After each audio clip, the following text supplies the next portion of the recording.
Hi guys! Ayan, hapon na, ayan. Medyo makulimlim. Medyo mahangin, pero carry kasi mayroon tayong powers para magwalis. Kanina, ang kalat-kalat niyan. Ayan na naman, oh. Kasi nga may humangin, may mga nalaglag na naman na bagong dahon. Mayroon akong kwento sa inyo. Ano? Mayroon akong kwento.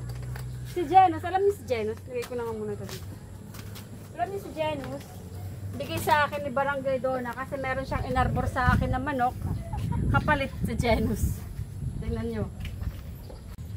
So guys, ito si Janus. Hindi pa siya sanay sa akin masyado pero carry naman siya.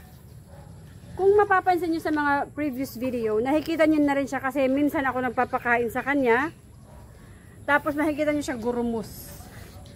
Madungis. Kasi nagkaroon siya ng paglulugon ng kanyang balahibo na parang kabuuan niya talaga. Kaya ngayon, humahaba yung kanyang balahibo. Ayan. Kanyang pakpak. O, diba? Tapos, tinanggal ko na siya dun sa scratch kasi maaliwalas nga yung scratch para sa kanya. Kaso, may kaso. Dahil nga, naglulugon siya, pag lumalabas yung ulo niya doon sa scratch, nasisira yung pulok niya. Ayan, no? Nasisira. So, baka magtuloy-tuloy masira yung mga patubong mga balahibo, kaya tinanggal ko na siya. Kaya nandito siya sa tulos. Hoy, ay kang tulog. Huwag kang tulog. So guys, ito yung aking development kay Janus. Isa siyang mabait na Janus. Dapat sa kang mabait na sinabi ko ah. Ngayon magpapakain na ako. Pangalawang araw nila ngayon na nag-pyristat kasi diba sa previous video ko nabigay ako ng pyristat kasi nga sobrang lamok, for prevention lang yon. Kaya ngayon pagkatapos na ng kanilang pyristat magwo-water na kami, regular water na to. So itatapon ko na to, maglalagay na ako ng pagkain tsaka maglalagay na ako ng regular water, same sa kanilang lahat guys, pati si Kidlat. Palagyan ko na ng tubig na plain. Regular water na. Excuse me, Kidlat.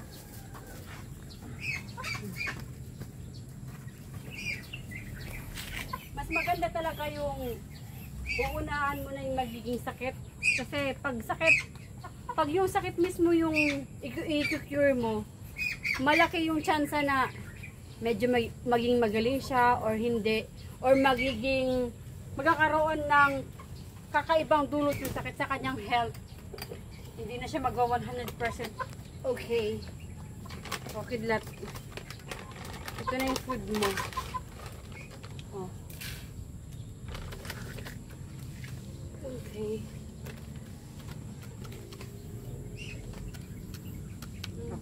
Ikaw naman.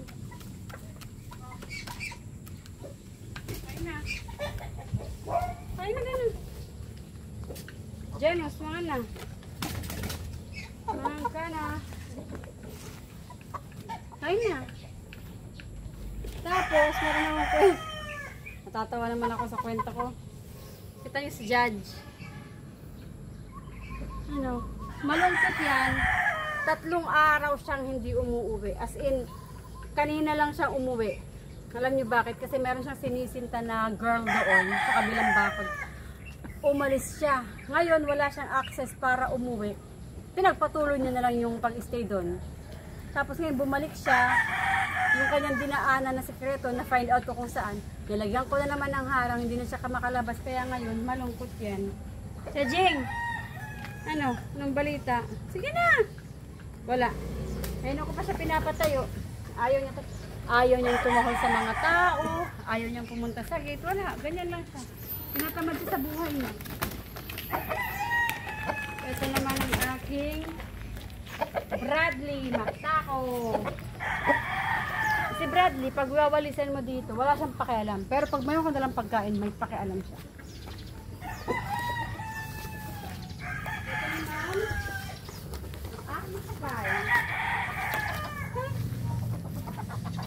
Sky na, okay na yung kanyang paa.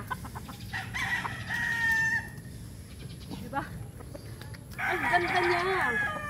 Matikas, malusog, maganda. Pag dumating yung tamang panahon, Sky, alam mo bang gagawin ko sa'yo? Wait lang, matutunan ako. Pupungusan kang ganyan. Ganyan, baby, ganyan, ganyan. Tapos tatanggalin to. Lambi mo, tapos ini. Oh God! Pinapakita kita sa inyo kanila. Ito na yung aking Sky. Okay na yung kanyang paa na nilagyan ng cast. Ito na yung kabuuan niya. Medyo hindi pa lahat ng kanyang buntot tumutubo. Ayan pa lang. Ayan pa. Pero at least healthy siya. Diba? Tsaka ang laki na niya, diba? Nakita niyo ito mula nung maliit siya hanggang sa paglaki. Ako guys ang nag-alaga nito. Pakainin na kita.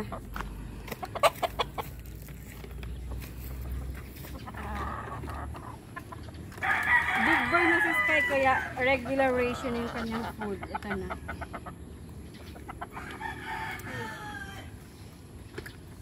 Ngayon naman, pupunta tayo sa kabila kasi papakainin ko na rin yung aking mag-asawa. Binigyan ko na yung mag-asawa ng successor. Papanakan ka na ng tubig.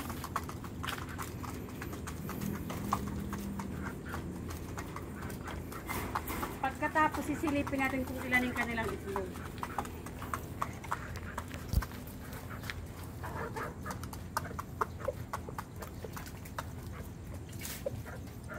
Okay. Kanilang water, tubig, danin.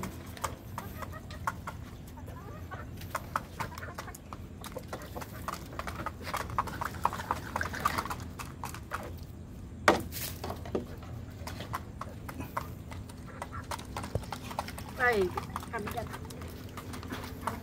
Ngayon, sisilipin natin yung kanilang itlog.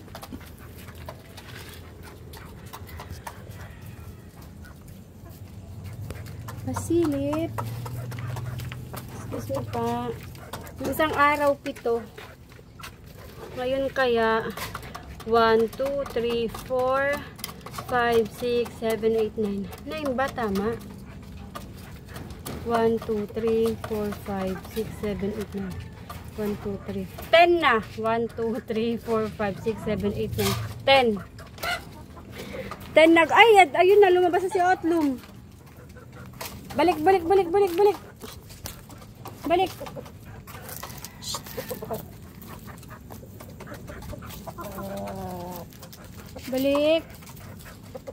sa bahay. Pasaway ka ha. Sa kayatang magarote ko.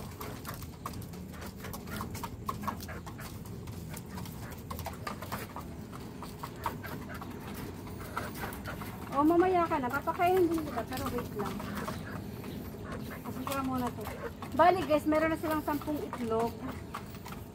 Pagkatapos niyan, abang-abang na lang tayo kung kailan siya maglilimlim. Di pa kasi siya siguro tapos maglilimlim. Kaya, di pa siguro siya tapos mangitlog. Kaya hindi pa siya naglilimlim. Kahit 10 yung kanyang eggs. Ikaw? Aray ko! Wala akong pagkain! Well, hindi naman talaga yan maiiwasan na may mga manok na aray ko! Na manunuka. Lalo na kung ang kamay nyo parang may mga, alam nyo, yung parang pasmado. Kala nila kasi bulate.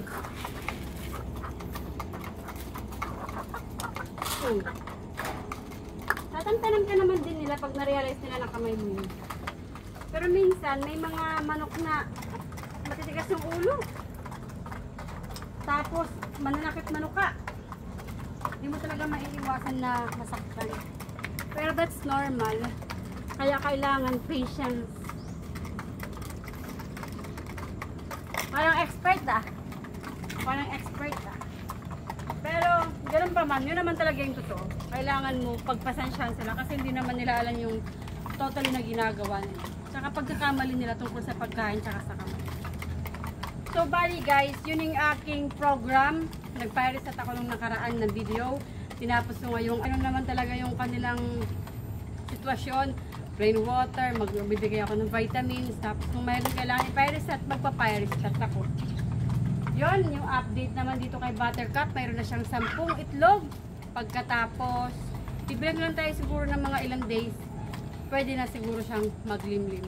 So guys, yun ang aking update. Ako si Aling Himay. Bye-bye!